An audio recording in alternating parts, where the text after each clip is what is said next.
ये सच्चिदानंद भगवान भगवान की जय। तो कल तृतीय स्कंद में आपको बताया दिति का गर्भधारण, जी उसके पश्चात की कथा आपको बतानी है। तो दिति का गर्भधारण, हिरण्याक्ष का वध भी बताया। जी कश्यप जी से जो उन्होंने कुछ कुचेष्टा की और उसका परिणाम बहुत भयावह मिला उनको। तो उसके पश्चात कथा आती है जय विजय का पतन वैकुंठ से। अब ये जय विजय कौन है, सबसे पहले तो ये जान लें। जय विजय ये भगवान के पार्षद हैं, यानी भगवान के द्वारपाल।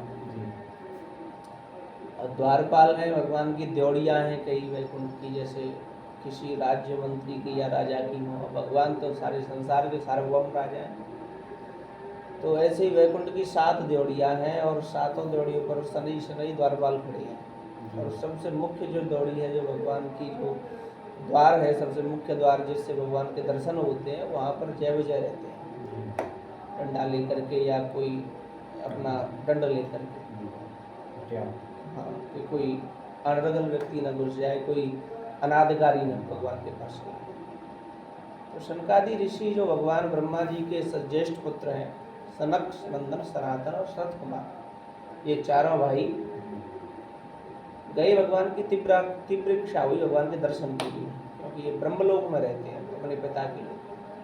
वहीं पर हरिशरणम हरिशरणम हरिशरणम मंत्र जपते रहते हैं। और इसीलिए ये पूर्वजों के भी पूर्वज, यानी इनकी उम्र बढ़ती नहीं है, 5 वर्ष की रहते हैं, सदैव बालक ही रहते हैं। यानी जो संसार में काल सभी को प्रभावित कर रहा है, ये जो काल चक्र चल रहा है, मृत्यु सभी को अपने ग्रास बना रही है, लेकिन इनकी न तो उम्र बढ़ती है, न काल चक्र इनको कुछ कर पाता है, सदैव अजर मर रहे हैं और आयु भी नहीं बढ़ती है। तो 5 वर्ष के से वो बालक चारों आए भगवान के दर्शन की अभिलाषा के लिए।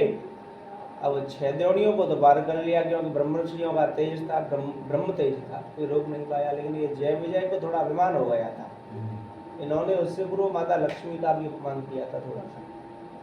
माता लक्ष्मी को भी ये रोक लिया था, तो माता ने उनको श्राप भी दिया थोड़ा सा, लेकिन भगवान ने कुछ कहा नहीं उनको, क्योंकि उनको पता था अगर मैं इनसे कुछ कहूँगा तो लोग मुझे स्त्रैण कहेंगे, स्त्री का दास कहेंगे।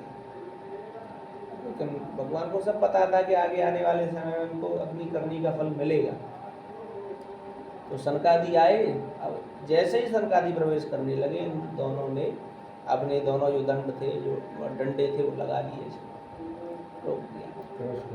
और इनको ये भगवान का वरदान है कि सनकादि और नारद जी की गति अबाधित है, कोई इनको रोकेगा नहीं, सबसे पहले कह दिया। और ये भी कह दिया कि मेरे भक्त या संत मुझसे मिलने के लिए आए तो रोकना मत। लेकिन इन्होंने अपने अभिमानवश जड़ बुद्धि के कारण रोका।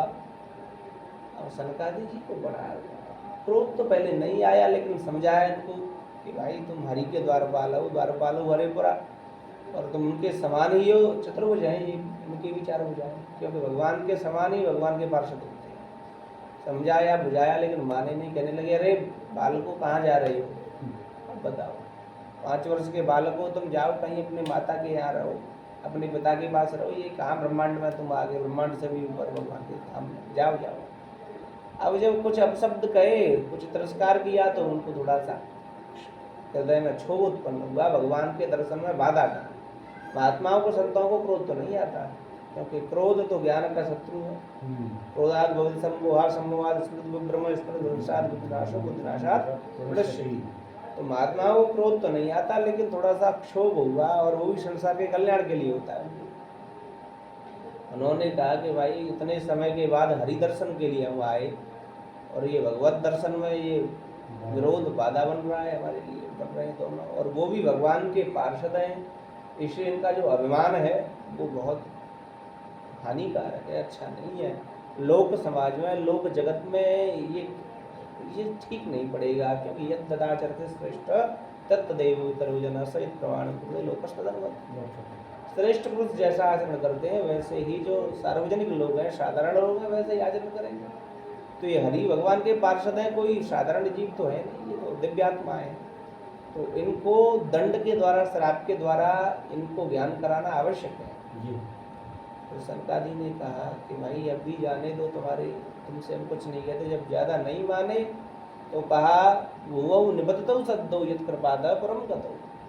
भूमौ निबद्धतौ, उनसे कहा दुष्टो, तुम महात्माओं का आदर तो दूर रहा, हमारा असम्मान भी कर रहे हो, अपमान कर रहे हो, अवमान कर रहे हो, न तो प्रणाम किया और रोक और बाधा उत्पन्न कर रहे हो। जाओ हम तुम्हें श्राप देते हैं, तुम हो तो भगवान जैसे स्वरूप वाले, भगवान जैसे ज्ञान वाले, दिखने में भी ऐसे हो, लेकिन बुद्धि तुम्हारी जड़वत है, आसुरी वृत्ति है। भाई महात्माओं से द्वेष तो असुर करते हैं, राक्षस करते हैं। अब तुम भगवान के पार्षद होकर के संतों से द्वेष करते हो, इसलिए हम तुम्हें श्राप देते हैं, वाक का दंड देते हैं, वाणी का दंड देते हैं। वाणी का दंड माने श्राप देते हैं कि भूमौ निबद्धतौ, तुम अभी इस वैकुंठ से भूमि पर, पृथ्वी पर पतित हो जाओ, गिर जाओगे वैकुंठ से, और गिर करके तुम बहुत बड़े विकराल और क्रूर असुर बनोगे, और वो भी 3 जन्मों तक। और 3 युगों में, ऐसा ही नहीं कि शनै शनै जन्म होगा, शनै शनै थोड़े से समय में तुम्हारी जो है मुक्ति हो जाए। 3 युग तक तुम्हें पृथ्वी पर रहना पड़ेगा, त्रेता द्वापर, इन 2 युगों में, और शनै फिर 2 युगों में है, तीनों जन्म 2 युगों में हो जाएंगे, क्योंकि रावण और उसके बाद में कंस तो कालनेमी का वो था, रावण, शिशुपाल, दंतवक्र और हिरण्य और हिरण्यकशिपु, नहीं 3 युग, सतयुग, त्रेता, द्वापर, हिरण्याक्ष, हिरण्यकशिपु, रावण और उसके बाद शिशुपाल और दंतवक्र। तो ये 3 युगों में, सतयुग, त्रेता, द्वापर, 3 युगों में तुमको असह्य दुख पाना पड़ेगा, क्योंकि राक्षसी योनि मिलेगी, भक्षाभक्ष खाओगे, महात्माओं का वध करोगे, तो तुम बड़े घोर पाप के भागी बनोगे। अब अज्ञानी में कितना साहस होता है, पापी में कितना साहस होता है, या कोई मूढ़ हो, जो मूढ़ का अर्थ ये नहीं है पागल, मूढ़ जो अपने धर्म से अलग हो गया, उसे मूढ़ कहते हैं। जड़ जड़ जड़ अलग है और मूढ़ अलग है। मूढ़ जो अपने कर्तव्य में आलस्य प्रदान करे, यानी बचे, धर्म न करना पड़े, भजन न करना, उसको मूढ़ कहते हैं, फूल्स कहेंगे उसमें। मूढ़ इनमें कितना साहस, गिर पड़े चरणों में, बोले महात्मा जी हमसे बड़ा अनजाने में भूल हो गई और आपने तो श्राप दे दिया, और हमें ऐसा श्राप मत दीजिए। चरणों में बहुत प्रार्थना की, शरणागति ली, कहा हे मुनिवर, हे संत कुमारो, हमको क्षमा कर दो, हमें इतना भयानक दंड मत दो। और कुछ हम जानते हैं कि आप श्राप को तो लौटा नहीं सकते, क्योंकि महात्माओं का दिया हुआ श्राप और वरदान दोनों ही अमोघ होते हैं, वो लौटते नहीं। तो इसलिए हम श्राप तो आप नहीं लौटा सकते, लेकिन कुछ कंसेशन तो कर सकते, कुछ कृपा तो कर सकते, क्योंकि महात्मा वरदान भी दे सकते हैं, तो श्राप के जैसे श्राप दिया ऐसे ही कुछ थोड़ा सा वरदान भी दे। अब सनत कुमारों ने कहा आवा शरण तजाने था, शरण में कोई आए तो उसको तजना नहीं चाहिए। ये महात्माओं को तो कृपालुता, सरलता, विनयता रखनी चाहिए, दयालुता। अब ये शरण में आए दोनों, सनत कुमारों ने कहा भाई अपराध तो तुमसे हुआ है और तुम्हें दंड भी मिल चुका है, लेकिन अब तुम्हें प्रायश्चित भी हो रहा है, इसलिए हम तुम्हें ये वरदान भी देते हैं कि 3 जन्मों में जो तुम्हारा आसुरी शरीर उत्पन्न होगा, उस शरीर को समाप्त करने के लिए भगवान आएंगे, भगवान के अवतार होंगे, तुम्हारे हेतु से ही भगवान के अवतार होंगे, इसलिए तुम श्राप के नहीं अपितु कीर्ति के भाजन बने हो। तुम्हारा ये जो जन्म असुरी कुल में हुआ है, ये भगवान की लीला करवाने वाले, भगवान की लीला का हेतु बनेगा, और इससे करोड़ों अरबों भक्त अनेकों युगों में, करोड़ों दिव्य कल्पों में भगवान की कथाओं का श्रवण करते रहेंगे। तो इसलिए तुम्हारा श्राप भी वरदान तुम्हारे लिए हो गया। तो आप बड़े प्रसन्न हो गए और तुरंत ही वहाँ से पतित हो गए, शत्रु भूमि निबद्धौ शत्रु, तत्काल पतित हो गए, भूमि पर गिर गए, और भूमि पर गिर करके ही ये तुरंत दिति के गर्भ में आ गए, एक हिरण्याक्ष बड़ा और एक विजय अब भगवान ने एक का तो धारण कर दिया, और दूसरे की कथा 7वें स्कंद में आएगी, प्रहलाद जी का जो पिता है हिरण्यकशिपु। अब ये था जय विजय का पतन, तत्पश्चात कथा आई जय विजय का पतन हुआ। सनत कुमारों ने भगवान के दर्शन किए, जाकर के भगवान को सारी बातें बताई कि इस प्रकार से भगवान हमको विरोधाभास किया, रोका तो हमने श्राप दे दिया। भगवान ने कहा महात्माओं आप तो मुझको भी श्राप दे सकते हो, क्योंकि मैं तो परम स्वतंत्र हूँ, लेकिन महात्मा तो मेरे भी आभूषण हैं। और मैंने पूर्व काल में आपके अनुज नारद जी का भी श्राप सहन किया। और भगवान का ऐसा नहीं कि रामावतार त्रेता में ही हुआ, और न जाने कितने त्रेता युग व्यतीत हो गए, भगवान के करोड़ों जन्म हो गए। और कई कल्पों में तो भगवान की ऐसी कथा भी आती है कि लोमस ऋषि को बड़ा कष्ट होता है भगवान के वनवास को सुनने में। तो वो जो एक जन्म में भगवान का वनवास नहीं हुआ, सीधे रावण को मार डाला। तो उस कल्प की कथा सुनते हैं लोमस ऋषि। तो भगवान तो हरि अनंत हरि कथा कथा सुना, वो सुना। तो जय विजय का पतन हो गया। भगवान ने हिरण्याक्ष का वध किया, और हिरण्याक्ष का वध करके भगवान ने पृथ्वी को अपने अक्ष पर स्थापित किया। उसके पश्चात दिति के वंश का भी वर्णन है, अदिति की के वंश का भी वर्णन है। कश्यप जी की जो पत्नियां हैं, अदिति, दिति, कद्रु, विनता, और भी पत्नियां हैं उनकी, जिनसे एक से देवता, एक से दैत्य, एक से नाग और एक से पक्षी। बाकी और भी पत्नियां हैं जिनसे पशु पक्षी और कागवी और जो विषैले जीव हैं, भिक्षु और सर्प इत्यादि। ये सर्प और नाग तो अलग प्रजातियां हैं। नाग तो फन वाले होते हैं, सर्प रेंगने वाले, फन नहीं होता है, ये अलग अलग प्रजातियां। वासुकी नाग और ये नाग। तो आगे कथाओं का जो मुख्यतः भाग है वो कपिलोपाख्यान प्रारंभ होगा। हाँ, जिसमें सांख्य शास्त्रियों के और भी अध्याय हैं। ये शायद 14वां या 15वां अध्याय, लेकिन इसके बाद में भी कुछ अध्याय, लेकिन वो सारे परीक्षित जी के प्रश्न, षष्ठी विषय प्रश्न है, लेकिन मुख्यतः कपिलोपाख्यान है। एक बार की बात है, मनु शतरूपा जो ब्रह्मा जी के मानस पुत्र हैं, मैथुन सृष्टि के लिए जिनको उत्पन्न किया था, उनकी 3 पुत्रियां हैं, आकुति, देवहूति और प्रसूति। परीक्षित जी ने प्रश्न किया, भगवान मुझे देवहूति माता का आप चरित्र सुनाइए, मनु जी की दोहित्रों का, यानी उनकी पुत्रियों के वंश का वर्णन कीजिए। अब सुखदेव जी सुनाने लगे, बोले राजन, एक बार की बात है, मनु और शतरूपा अपनी पुत्री देवहूति के लिए वर की इच्छा से श्रेष्ठ योग्य बालक या पुरुष के लिए वो घूम रहे थे विमान में।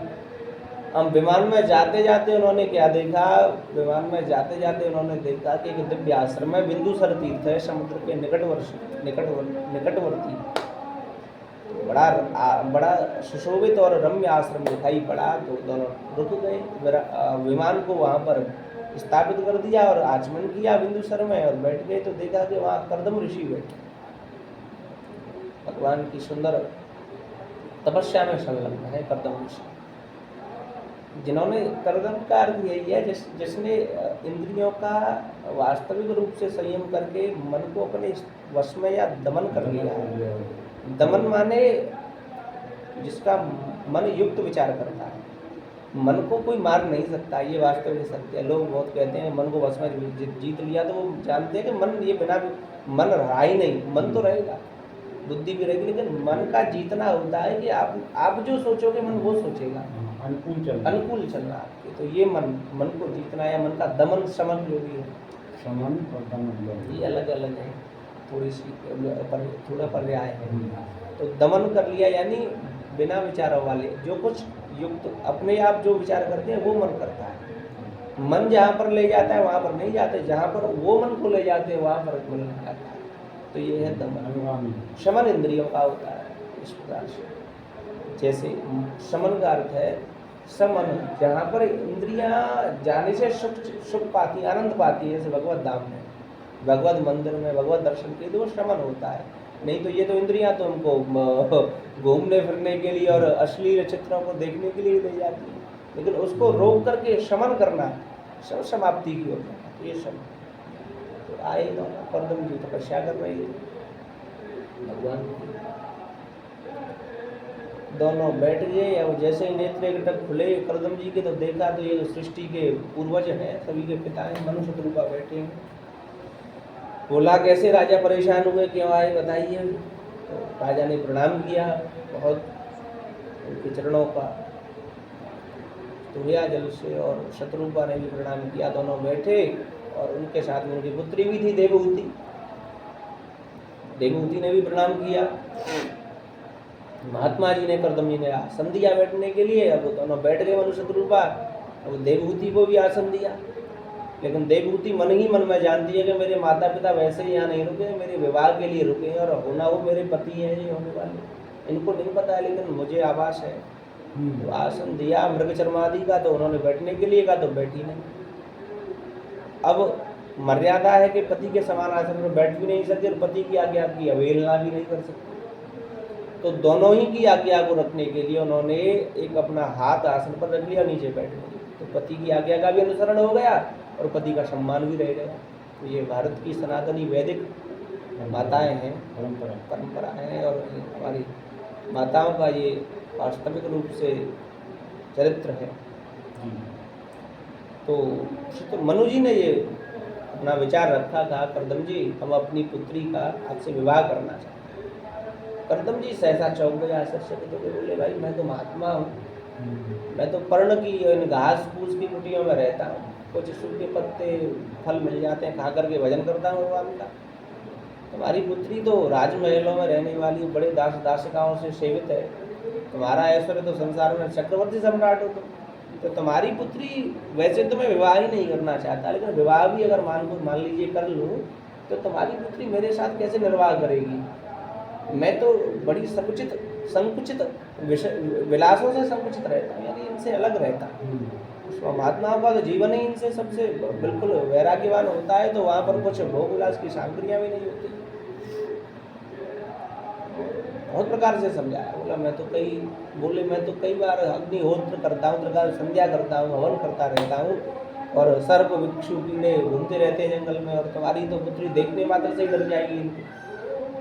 मनुजी ने कहा नहीं भगवान, मेरी ये जो देवहूति पुत्री है ये बड़े साधु स्वभाव वाली है, ये राजगुण तो इसमें है लेकिन ये बहुत एक प्रकार से साध्वी है। वो समझाया। अब जब नहीं माने तो भगवान नारायण वहाँ पर आए, भगवान श्री हरि। उन्होंने कहा कर्दम मेरा ये आदेश है कि आप विवाह करो। मैं चाहता हूँ क्योंकि महात्माओं की संतान होगी तो ऊर्जावान होगी, तेजस्वी होगी और उससे संसार और भी अभिवृद्धि को प्राप्त हुआ। और इसमें मेरा भी कुछ नियत है कि मैं तुम्हारे वीर्य के संयोग से मैं जन्म लूँगा, हमारी पत्नी के गर्भ से तो मेरी लीलाएँ भी होंगी। कर्दम जी को समझाए, कर्दम जी समझ गए। मनु शत्रुपा से उन्होंने विवाह के लिए कह दिया। यथोचित विवाह करवा करके वो चले गए। अब तो कर्दम जी विवाह के पश्चात समाधि में लीन हो गए, और समाधि में लीन हो गए तो पहले के महात्माओं का ऐसा नहीं था कि 1-2 वर्ष के लिए या कुछ एक क्षण के लिए गए हो, हजारों वर्ष निकल गए। और जब समाधि से जगे तो माता देवहूति उनकी सेवा करती रही। देवहूति की ओर देखा तो उनसे बोला आप कौन है, उनसे बोले आप कौन है। देवहूति ने कहा स्वामी आप मुझे नहीं पहचान रहे। अरे स्वामी कह रही हो तुम किसी को, मुझे महात्मा को, मैं तुम्हारा स्वामी कैसे, तुम कौन, अपना परिचय। और सेवा करते करते कुछ उनके वस्त्र भी मैले हो गए थे और शरीर भी कुछ काला पड़ गया था सेवा करते करते, और थोड़ा जीर्ण शीर्ण भी हो गया था बुढ़ा। उन्होंने कहा मैं आपको नहीं जानता। तो बोली स्वामी मेरे माता पिता आए थे, देवहूति हूँ मैं, मेरा नाम देवहूति, मनु शत्रुपा की कन्या हूँ, आपसे विवाह किया था और मैंने सेवा की, आप समाधि में चले गए। अब महात्मा जी को तो सब पता था लेकिन कुछ परीक्षा भी लेते हैं महत्जन साधुजन। बड़े प्रसन्न हुए, बोले देवी तुमने मेरी सेवा की बिना किसी नहीं। स्त्रियों का स्वभाव तो प्रातः उसी इसमें रहता है संसारिक वार्ता में, अगर पुत्र संतान उत्पत्ति हो उसका आनंद लें, लेकिन आपने तो सारे सुखों की तिलांजलि दे करके मेरी सेवा की। ये तो बहुत बड़ी बात है मेरे लिए और मेरे जीवन के लिए भी कि ऐसी सुयोग्यवान पत्नी मुझको मिली, आपने बड़ी सेवा की। अब मैं चाहता हूँ आप कुछ वरदान मांगो। देवहूति माता ने कहा स्वामी वरदान तो मैं क्या चाहूँगी, मुझे ये संसार के विषय भोग ये तो सब एक तिनके पत्ते के समान लगते हैं, त्यागने योग्य, लेकिन ज़्यादा ही प्रसन्न है तो मुझे कुछ संतति की इच्छा है कि आपके द्वारा मेरे सौंदर्यवान पुत्री पौत्र हो।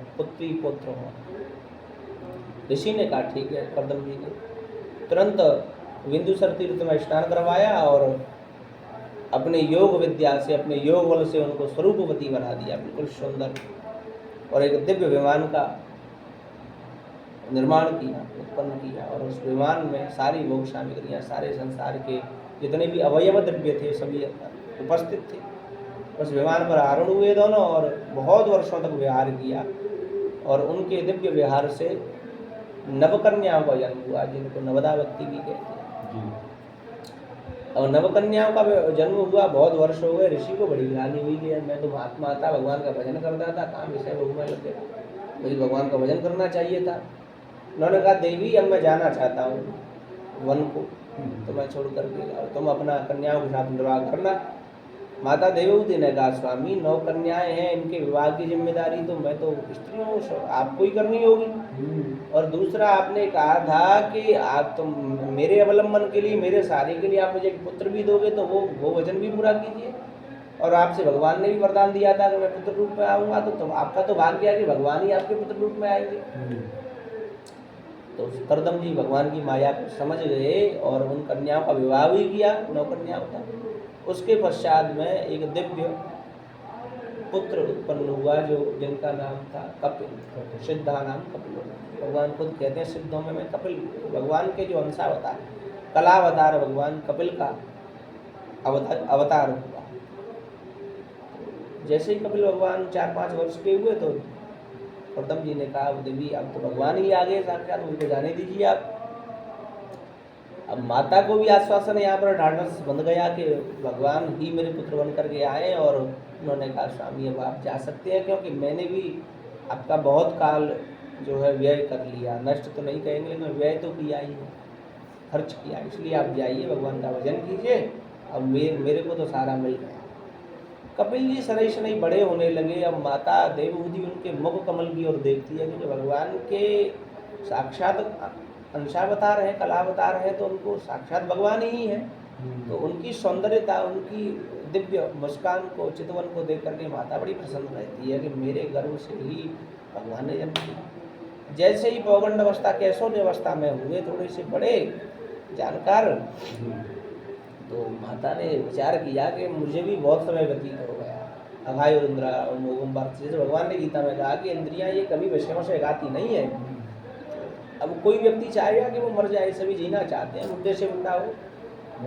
जैसे विदुर जी ने कहा धृतराष्ट्र से ओ मयसी जंतु जीविता साय, कि तुम्हारे 100 पुत्र मर गए फिर भी भीम के द्वारा दिया हुआ खा रहे, बताओ कितना जीना चाहता है व्यक्ति।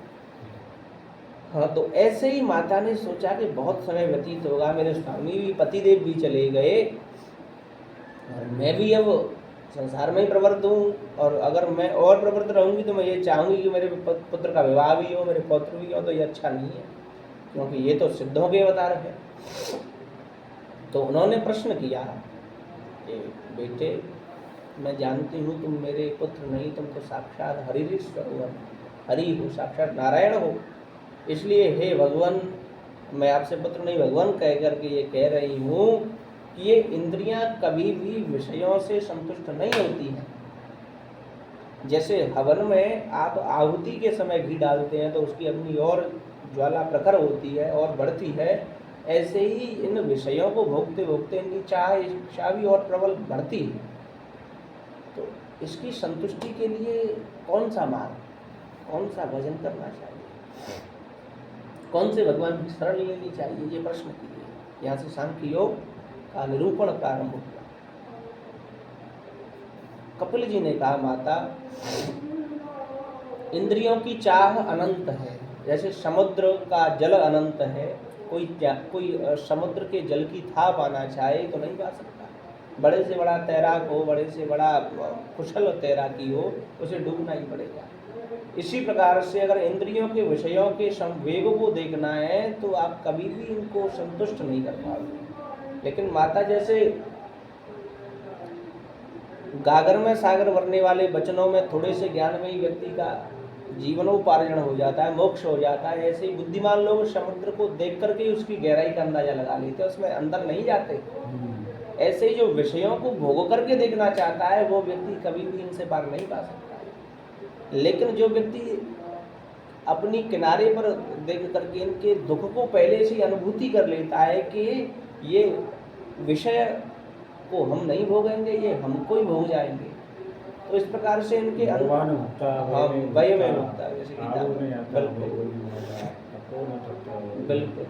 स्नान जीवना तो ये बात वहाँ पर बताई गई कि जो इनके आंतरिक दुख को अनुभव कर लेता है। हाँ बहुत सुंदर। उमा कहूँ मैं अनुभव अपना शत हरि भजन जगत सम सपना, इस प्रकार से बताया कि जो मैं उससे अच्छा नहीं मानता जो व्यक्ति इनमें फंस करके इनको देखना चाहता है।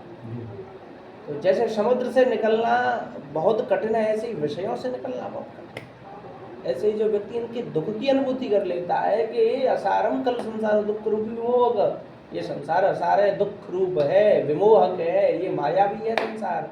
विमोह की मतलब उपसर्ग लगाएगा, बहुत प्रकार से मोहित करने वाला है। कभी पुत्र पांव को पकड़ता है, कभी नाती पकड़ता है, कभी पुत्री पकड़ती है, कभी स्त्री खींचती है, कहाँ जा रही है। तो ये अगर विषयों से बचना है तो केवल एक ही उपाय है, और वो है भगवत आराधन, भगवत भजन, भगवत कीर्तन, भगवत स्मृति। और वो होगा कैसे? अब यहाँ पर विधिवत सांगोपांग रूप से बता रहे हैं। बोले सबसे पहले आपको अष्टांग योग के विधि विधान से अष्टांग योग को करना पड़ेगा। और वो अष्टांग योग में सबसे पहले आसन, सबसे पहले आपको आसन जीतना पड़ेगा। माता, अब माता को ऐसे भी बता सकते थे कि आप ओम नमो विष्णवे नमः, ब्रह्मणे नमः, या नमः शंभवाय, या सीतारामाभ्याम नमः, या राधा कृष्ण, इन मंत्रों से भी तो मोक्ष हो जाता है बहुत जल्दी, बहुत जल्दी होता है। बिल्कुल, महेश्वराय शिवतराय बहुत जल्दी हो जाता है। लेकिन विधिवत रूप से, क्योंकि कलिकाल में विधिवत रूप से आप नहीं करते तो आपको भगवान के दर्शन नहीं होंगे। जब भी तो लोग ये ज़्यादातर भटकते हैं, कहते हैं भगवान को देखा ही नहीं, वैसे ही मूर्तियों को। अरे विधिवत रूप से पूजा करो ना। तो सबसे पहले बताया माता, मैं विधिवत रूप से आपको बताऊंगा। सबसे पहले आसन, आसन में भी पद्मासन है और एक मेरुदंड का आसन है, जिसमें गुदा के द्वार पर अपनी एड़ी को लगा करके ब्रह्मरंध्र में स्थित होकर के वहाँ का ध्यान करें, सिद्धासन। इस प्रकार से पद्मासन, सिद्धासन और भी जो आसन बताए गए उनके द्वारा मन को केंद्रित करो। क्योंकि मन मयी मन आदत्सो मयि बुद्धिं निवेशय निवशिष्यं अद्भुत न संशय। ये मन भ्रमर की तरह है, जैसे भ्रमर गुंजार करता हुआ बड़ी गति से घूमता है, एक पल भी चैन नहीं पाता, कभी इस पराग पर, कभी इसी फूल पर, कभी किसी डाल पर, किसी पुष्प पर। ऐसे ये मन ये व्याधियों का घर है, बीमारियों का। तो माता सबसे पहले तो आपको मन को बस में करना पड़ेगा। और मन को बस में सोते सोते नहीं कर सकते। कोई माला ले ले हाथ में, मेरी पड़ी है माला, और माला लेकर के बैठ जाए 2-4 घंटे, तो 2-4 घंटे तो बैठने ही नहीं देगा, 10 मिनट में भगा देगा, यहाँ चल वहाँ चल, सो ये कर। तो मन को जीतना है, सबसे पहले आसन में बैठ जाओ और आसन में इतने परिपक्व हो जाओ कि एक एक हड्डी शरीर की नस दुखने लग जाए। तो ये मन शिथिल हो जाएगा फिर, और जैसे जैसे आसन में आनंद आने लग जाएगा आपका आसन सिद्ध हो जाएगा। तो इस प्रकार से आसन, प्राणायाम बताया। प्राणायाम में भी कुंभक, रेचक, पूरक 3 जो क्रियाएं हैं, श्वास को लेना और छोड़ना। इस प्रकार से अगर आप विजितात्मा श्वास को भी जित श्वास हो, श्वास को जीता जाए। क्योंकि श्वास की गति अगर आपकी बिगड़ गई तो फिर मन तामसी हो जाता है। जैसे आपने देखा होगा, कोई ज़्यादा भोजन कर ले, 7-8 रोटी खा ले तो जल्दी जल्दी सांस लेता है, पेट क्योंकि भर जाता है। और जैसे कुंभकर्ण की तरह सोता है, सोने में श्वास की गति बढ़ती है, आपने देखी होगी। कोई व्यक्ति गाढ़ निद्रा में चला जाए, जल्दी जल्दी श्वास लेता है, उससे आयु जल्दी जाती है, उसकी श्वासों की गिनती पूरी होती है। तो जितत श्वास हो, श्वास जीते। फिर पूरक के द्वारा श्वास को हृदय में स्थापित करें, कुंभक, रेचक, तीनों क्रियाओं के द्वारा श्वास को बिल्कुल अच्छा कर ले, जिससे सारा शरीर शीतल रहे, रोगी न रहे। क्योंकि रोग रहेगा, प्रमाद रहेगा, आलस्य रहेगा तो वजन कर ही नहीं पाएगा। तो आसन, प्राणायाम, प्रत्याहार, धारणा। प्रत्याहार आहार को शुद्ध करे, जो ऐसा नहीं खाने पीने कोई इंद्रियों की आंखें देख रही हैं, कान सुन रहे हैं, कुछ बुरा न सुनने को बुरा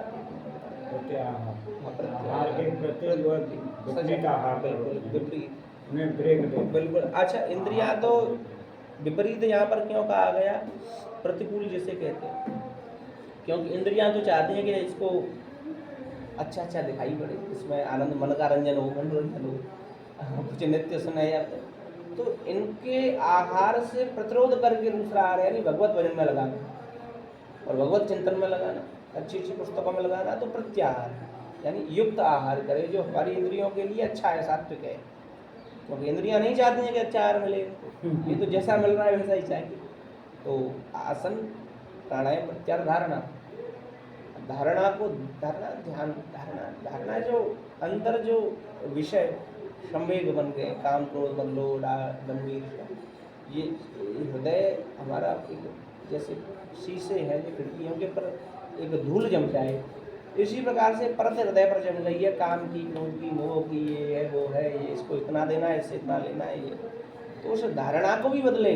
धार्यति थी धर्म, धर्म को धारण ही तो करके रखा है हमने, और धर्म को अगर छोड़ दे तो अधर्म ही होगा, कोई धर्म नहीं है। तो धारणा को बदले, भगवान के प्रति ध्यान में रहे, 10 मिनट, 15 मिनट, 20 मिनट, 25 को बढ़ता जाएगा। तो आसन, प्राणायाम, प्रत्याहार, धारणा, उसके पश्चात ध्यान। अब ध्यान सबसे कठिन है। ध्यान क्यों कठिन है? क्योंकि अगर एक तो ध्यान तक पहुंचने में बहुत कुछ राहत मिल जाती है, आसन जित जाता है, और आसन भी और प्राणायाम भी और प्रत्याहार भी और धारणा भी बदल जाती है, तो ध्यान में थोड़ी आनंद तो आता है, लेकिन आधे घंटे या पौन घंटे के बाद जो शरीर में हमारे जो कुछ मृगचर्म है बुरे, जो कुछ कीटाणु हैं या जो कुछ वासनाओं के जो अवशेष हैं वो आते हैं। क्योंकि मन प्यूरिफायर होता है पूरा, हमारा मन शुद्ध होता है, जो मन के अंदर गंदगी है ध्यान में वो निकलती है सारी, तो वो विचार जाएंगे, बुरे बुरे विचार वो आते नहीं हैं। लोग तो ये सोचते हैं कि वो बुरे विचार आ रहे हैं, वो आते नहीं, वो जा रहे हैं। ध्यान के द्वारा आपका मन शुद्ध हो रहा है, वो जा रहे हैं, लेकिन लगता है कि आ रहे हैं। जैसे ध्यान में बैठोगे आधा घंटा, ज़्यादा नहीं 2-4 मिनट स्थिर रहेगा, फिर एकदम से विचार कहीं आ जाएगा, रील्स ही घूमेगी, फोटोज से आएंगे दिमाग में, ये वो कोई कुछ देना है, लेना है, यहाँ जा रहा हूँ, वहाँ जा रहा हूँ, तो जा रहा है सब कुछ, वो सब निकल रहा है ध्यान के द्वारा। लेकिन आप अपने मंत्र में बिल्कुल जो भी गुरु मंत्र हो, प्रदत्त मंत्र हो आपके, उसको ध्यान करते रहेंगे, ध्यान, और फिर उसको ध्यान में ही उस मंत्र को करते करते भगवान की अष्टयाम सेवा जैसे कहते हैं, भगवान को सुंदर पंचगव्य से स्नान करवा रहे हैं, पंचामृत से स्नान, इसमें तो कुछ पैसे भी नहीं लग रहे, बढ़िया बढ़िया सुंदर घी लाए, घृत से स्नान हो रहा है, सुंदर पुष्प लाए जो बिल्कुल बहुमूल्य हैं, उनसे सुंदर भगवान के लिए सप्त सागरों का जल लाए, उनसे अभिषेक करवा रहे हैं, सुंदर भगवान का रत्नों से नीलम मणि, वैदुर्य मणि, मुक्ता मणि, इनसे भगवान का आभूषण करवा रहे हैं। तो जितने भी बहुमूल्य रत्न हैं उनका विचार करके भगवान का दृश्य देख रहे हैं, बिल्कुल हो रहा है वो सब साकार रूप से। भगवान के चरण, भगवान सुंदर वैकुंठ में बैठे हैं, विराजमान है, उन दिव्य दिव्य कोमल चरणों में हम पुष्प दे रहे हैं, भगवान ग्रहण कर रहे हैं। तो ये ध्यान में ये स्थिति थोड़े थोड़े बनेगी। ध्यान के बाद समाधि तो अंत में है शायद, ध्यान के बाद समाधि है, हाँ समाधि, तो फिर हाँ समाधि है ध्यान के बाद। तो ध्यान में जैसे जैसे आपका मनोमग्न होता जाएगा, इंद्रियां अपने जो केंद्र है उसमें स्थापित हो जाएंगी, और ब्रह्मरंध्र से होकर आपके प्राण भगवान के पास पहुंच जाएंगे। ये शरीर सजीव तो है, लेकिन ये एक जैसे पेड़ है, जड़ हो जाता है, ऐसे हो जाएगा। कोई आपको ऐसे भी करता रहे तो पता नहीं चलेगा कौन आया, क्योंकि जो आपके प्राण है, आत्मा है, वो भगवान के लोक में चली गई। तो वो समाधि में आपका जो ये सूक्ष्म शरीर है वो भगवान के पास चला गया, वहीं आप विहार कर रहे हैं, भगवान के चरणों को चंपन सेवा कर रहे हैं, भगवान का दर्शन कर रहे हैं, माता लक्ष्मी का, माता राधा का, गोलोक में साकेत में, जहाँ भी आपकी श्रद्धा हो। तो समाधि उसे कहते हैं। जैसे समीक ऋषि समाधि में थे, जब नाग या डाला सर्प मरा हुआ। समाधि के बाद फिर तो आनंद तुरीय अवस्था, ये सारी चीज़ें आती रहती हैं। तो इस प्रकार से बताया माता कि इस एक एक सीढ़ी को पार करके जो व्यक्ति भगवान का भजन करता है, सेवा करता है, वो कभी भी फिर इस संसार सागर में लौट करके आता ही नहीं, और उसका अंतिम जन्म कहा गया है। और इस जन्म को अगर वो योग भ्रष्ट होकर के आ भी जाता है तो न वासनाओं की ओर देखता भी नहीं, विषयों की ओर विचार करना तो दूर रहा, देखता भी नहीं। न चाहता है न देखता है कि मैं इनको भोगूंगा या करूंगा। तो इस प्रकार से समझाया, अष्टांग योग की विधि माता को समझाया। अब माता ने प्रश्न किया कि पुत्र, ये जीव गर्भ में बड़ा दुख पाता है, जब जन्म से मरने पर्यंत दुख ही दुख पाता है। सबसे बड़ा दुख तो ये है कि जब ये पिता के वीर्य से माता की रज में मिलकर के गर्भ में जाता है, तो उसमें इसको बड़े बड़े कीड़े खाते हैं और कई दिनों तक तो मल के रूप में पड़ा रहता है, फिर थोड़ा सा बेर सा बन जाता है, फिर इसके अंग आने लगते हैं इस प्रकार से। लेकिन उसको माता कुछ तीखा खा ले, गर्म खा ले, कुछ कर बड़ा इसको कुछ, यानी अंत कूप है वो गर्भ, और सबसे बड़ा नरक बताया था शिशु के लिए माता का गर्भ।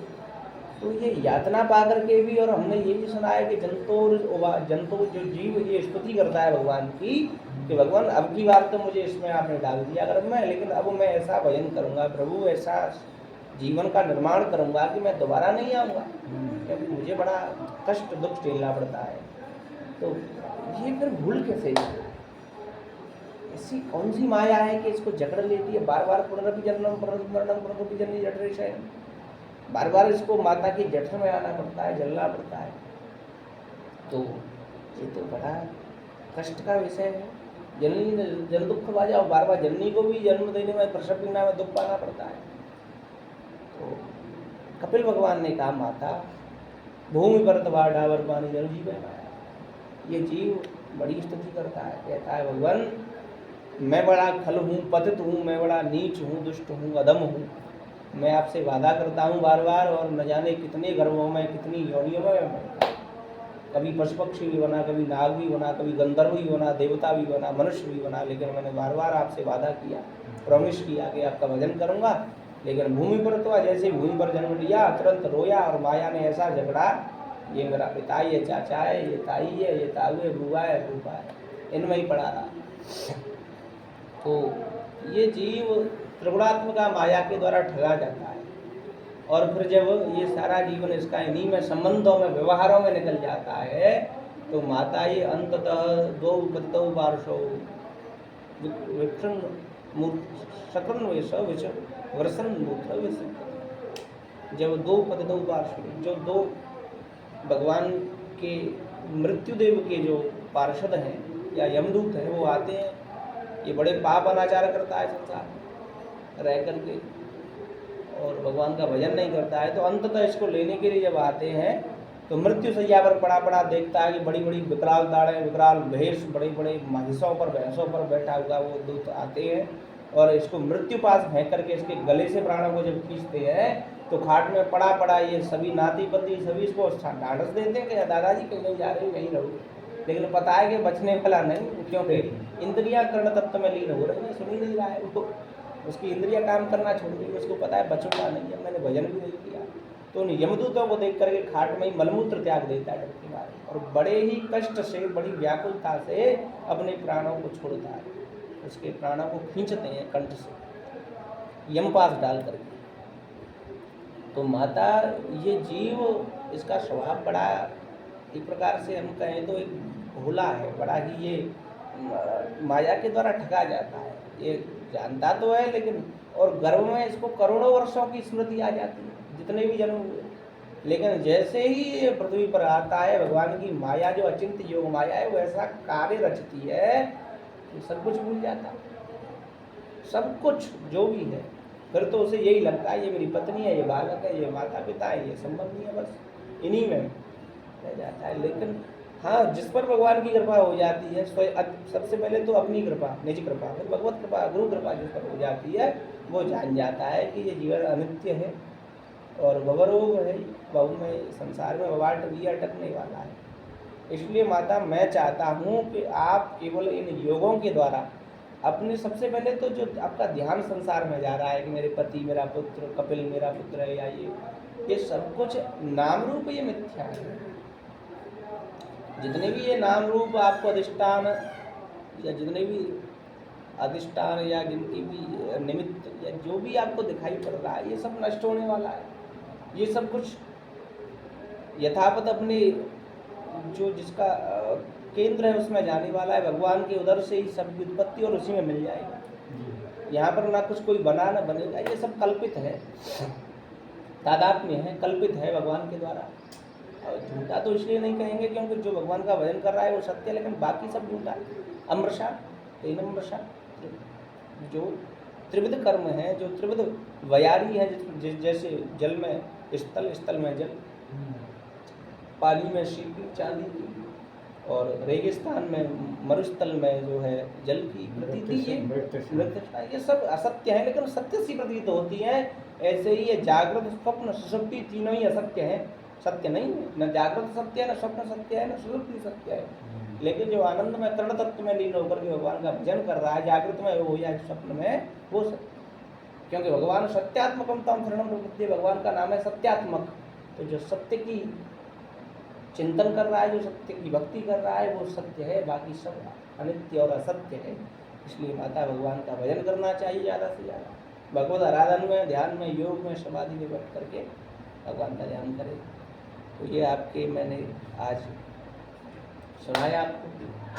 अब कल आने वाले सत्र में आपको आगे